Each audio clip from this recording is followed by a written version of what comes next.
17h-18h, le Club de l'Info. Un centre d'excellence a été inauguré ce matin à Vouvry. La multinationale MAN l'a mis sur pied dans le Chablais valaisan. Cette entreprise française est numéro 1 dans son pays dans l'industrie des arômes et des parfums. Elle est 7e à l'échelle mondiale. À Vouvry, une trentaine de collaborateurs seront employés sur le site. Jean MAN est à la tête de cette entreprise familiale fondée en 1871 par son arrière-grand-père. Laurent Donzel lui a demandé les raisons du choix de Vouvry pour un centre d'excellence.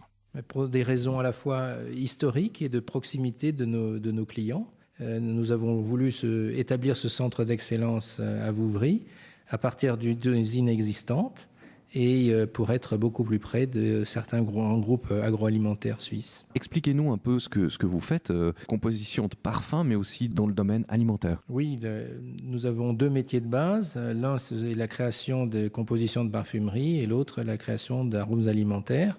Dans la composante agroalimentaire, il y a beaucoup plus de clients en Suisse et donc nous voulons établir un centre d'excellence pour l'innovation dans le domaine culinaire, pour la libération des arômes contrôlés selon le process alimentaire utilisé et également essayer d'inventer de nouvelles formes d'arômes qui peuvent être susceptibles de remplir plus de fonctionnalités dans les produits alimentaires de demain.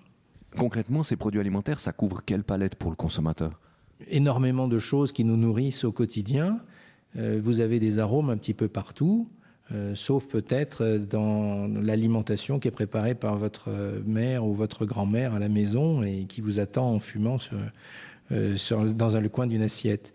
Le plus gros secteur, c'est le secteur des boissons aromatisées, qu'elles soient carbonatées ou pas, qu'elles se soient au cola ou à d'autres arômes comme l'orange, la framboise, le kiwi ou d'autres saveurs plus exotiques comme le passion fruit, le lula ou etc.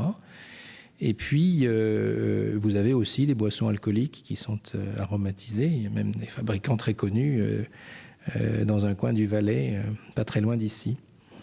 À part ces boissons qui sont des boissons préparées, en principe réfrigérées, vous avez aussi les boissons en poudre qui peuvent être pour des préparations réfrigérées ou pour des préparations chaudes.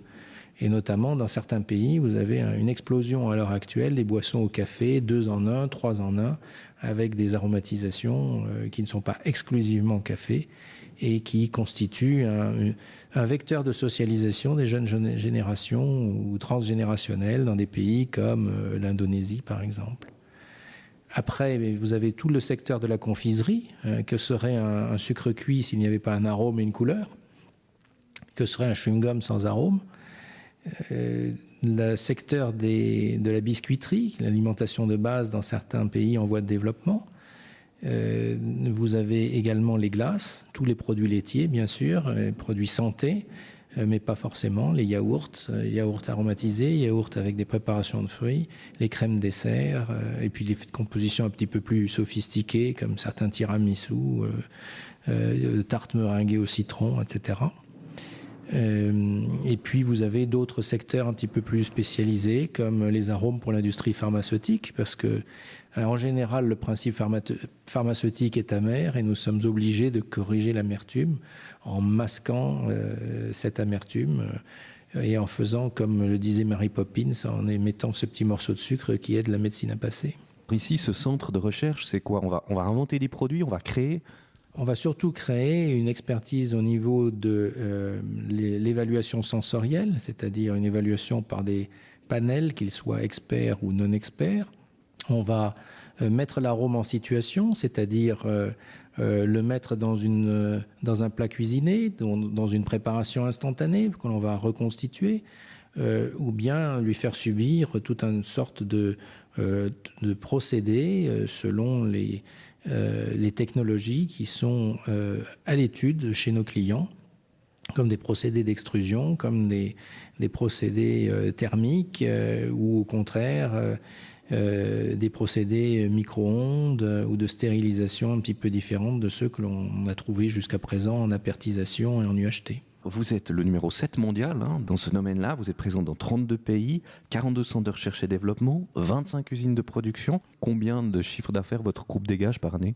Oui, nous sommes fiers de pouvoir dire qu'en 2014, avec un an d'avance sur nos prévisions, nous avons franchi la barre symbolique du $1 milliard consolidé.